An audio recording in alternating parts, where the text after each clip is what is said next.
Hello and welcome to Krachwerke, and a very quick one, controlling the level, trying to get your amp to bedroom level, or even just if you want to have like a remote control kind of volume knob. Now obviously we all know about volume pedals and all that kind of stuff, no problem. But I don't know if anybody have seen the video from Wampler, where Brian Wampler made basically a passive volume control.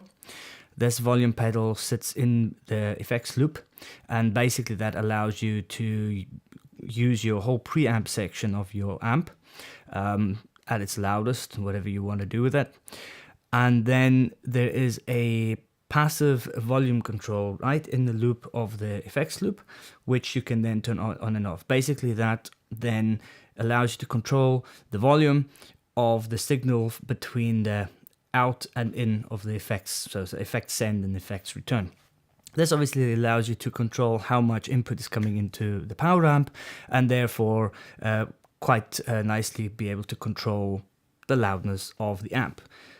So in theory, and in his video too, it shows quite clearly how you can take quite a massive amp and turn the volume down. Now obviously it's not like an attenuator which sits between the power amp and the speaker, which allows you to also get the most out of your power amp drive, especially if you've got a valve power amp. But it does allow you to get quite a bit of control and still use, turn up the volume on your preamp, on your gain as well.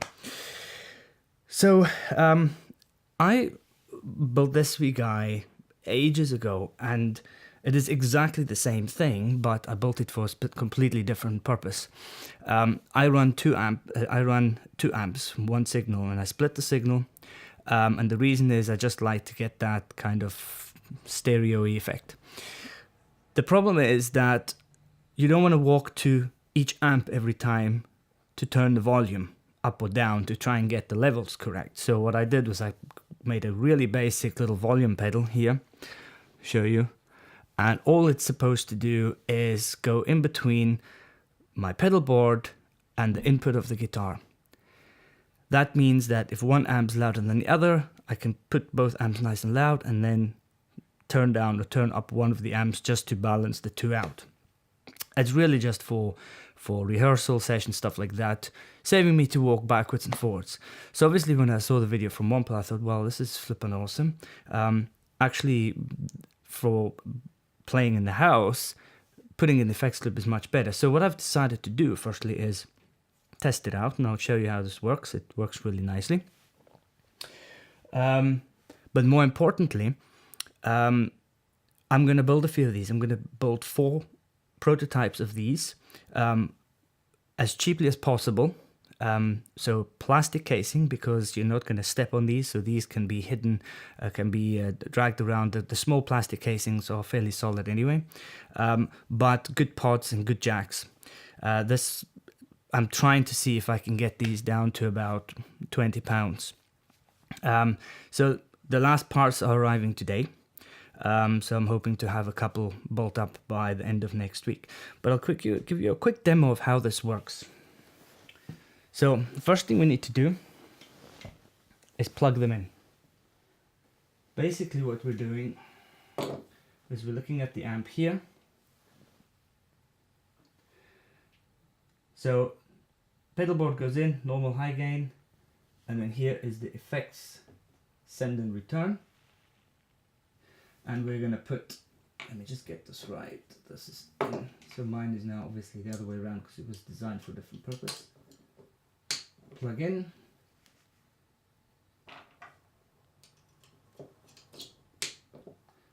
plug in, and as you can see, this is the rotation. So I'm going to put the amp on.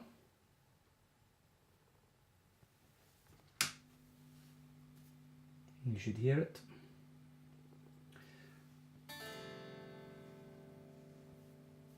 And that is because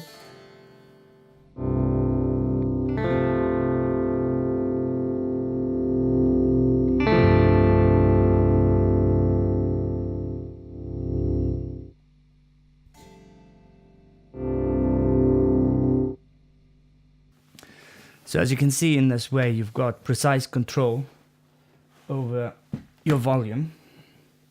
That was a bad knock on the microphone.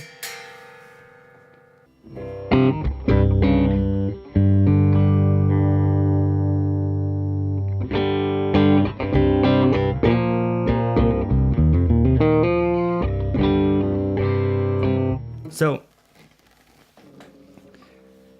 if anybody's interested in one of these wee guys, give me a shout. I'm definitely going to build 4, because I want 2 actually, so I can put 1 in each line and more precisely control the volume.